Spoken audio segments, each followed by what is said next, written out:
Ayaw mo umabsent sa school? Bakit? Marami ka ng friends sa school? Parehas na parehas sila ng kapatid ko. Hello! Bye-bye! You're welcome! Aral ka mabuti ha! Hello mga ka-eme, I hope everything is going well with you. Sobrang init. I just got home. Actually, magkukwento lang ako kasi for today's video, plano ko talagang tikman yung ulit ang ingay ng aso. Bali, nag-decide ako tikman yung chicken nuggets ng Jollibee. Tapos, na-realize ko na nung lakbay Pilila, meron akong nakilala na pumukaw ng attention ko na medyo hawig siya nung kapatid ko na may, cerebral palsy din. Hindi sila magkamukha pero meron silang mga gestures at expressions. Yung pag-usti ng ngipin, yung pagtulo ng laway, yung paggalaw ng mukha, yung pagngiti, yung pagtawa, tas kaliwete. Nakikita ko yung kapatid ko. So parang, nung kinausap ko siya sa Lakbay Pilila, medyo, nalungkot ako kasi nalaman ko na, iniwan siya ng tatay niya. Tapos yung mother niya is nasa Manila. Tapos nagpapadala na lang every 2 months yata umuwi. Tapos hindi super duper okay yung buhay nila. So, na-realize ko na puntahan ko siya. At sabi ko kasi sa kanya, anong favorite food mo? Fried chicken daw. So, naisip ko, since titikman ko yung chicken nuggets, isama ko siya sa vlog. And, ayun. I hope you like this video. At ito na nga, pumunta ako sa Jollibee Tanay. Tapos noon ay dumiretso na ako sa bahay nila. Papunta kami sa bahay nila. Sabi dito, di paano pag gabi? Madili, nagka-flashlight lang kayo. Ayun ba yung bahay nyo? Ayun. Hindi naman pala sobrang layo. Ito yung bahay nila. Every 2 months. I see. Hello po. Si Lian po. Hello. Hello. Hello po. Lola po kayo ni Lian? Opo, nagulat po ba kayo? Sorry. Ayan o. Kain ka. Sige po. Kain ka, dali. Ayan o. Jollibee, spaghetti, rice. Diba na-promise ako sa'yo? Ayan. Tsaka ito pa. Ano yan? Kain ka. Hello. Thanks kay Jollibee. Chicken nuggets. Kuha ka chicken nuggets. Sabi. Ayan. Kain kayo dali. Pwede nyo sausaw may sauce. Kain ka dali. You're welcome. Dali. Kuha ka dali. Pabigay mo na lang to kay Lola. Ayan.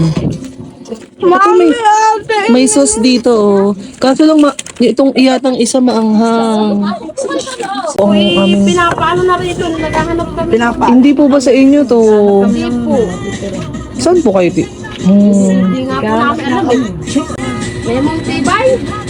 Nakwento mo ba pala ako sa kanila? Sabi mo pupunta ako. Ako din kaya, ito nga po. Kamukha niya po kasi yung kapatid ko Okay lang. Ayaw mo umabsent sa school? Bakit? Marami ka ng friends sa school? Parehas na parehas sila ng kapatid ko. Pati yung paglalaway, yung kilos ng mukha. Kain ka, dali, kain kayo. Hala, pero in fairness, mga ginawa pala dito. Pero pag tanghali, mainit. Sobrang init po. Pagka gantong oras na po. Sarap na, no? So, nakakatulog na kayong mahimbing kasi ang daming puno. Ayun, Pamangkin ko kasama niyan, dapat ang kasama niya. Pamangkin niyo po ba yung Taga-nyugan Ako kayo ni ate ko. Taga-nyugan yung nga nagkwento sa akin. Sabi niya, tita, may naawa kay Lia. Hindi naman ako naawa, na ano lang ako. Siguro, pwedeng naawa. Tapos binigyan siya ng bracelet. Sabi daw siya, sabi ng ma'am sa kanya, dadalawin mo nga daw siya. Dadalawin ko nga po Yan, may siya. dadalaw tayo dito kasi kinausap mo nga daw ang teacher niya. Opo. Antay siya ng antay sa sa school. Hindi na siya, Walis. hindi na Sipag siya mo pala, kailangan eh. paggisingin. Nagkukusa siya. Nag-uurong. Ano pa pong ginagawa? Pag nga po yan i-absent, sasabihin sa... Umiiyak yan. Mami, papasok ako. Umiiyak siya sa mga lola niya. Gusto niyo Sabi ko, pumasok. anak, wala tayong pamasahe. Hindi ka naman pwede maglakad. Oo, kasi hindi pwede sa sitwasyon mo. ang pamasahe niya balikan, 60 sila eh. Ng Oo, Lodi. dalawa kasi sila eh. Papunta doon, 30 sila, tapos pauwi. Ganun din. Kaya bali 60, eh pag walang benta, minsan ng tindahan.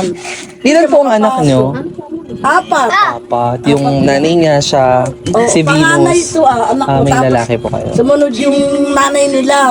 Yun nga, iniwan ng tata. Kain ka na ng spaghetti, tsaka Tapos may pension siya. Yung kulit na yung kulit na may yung pension na nakukuha. yung tulong sa Baka mauntog kayo dyan. tangkad niya. Hindi naman. Ano yung kapatid mo? Nakakapagsalita? Naka-wheelchair. For the back, sabi ano daw, ay wala rin.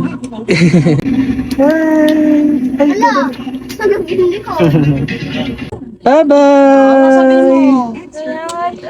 You're welcome. Aral ka mabuti ha. Bye-bye. Invite mo naman. Sige po. Thank you. Bye-bye. Ingat ka.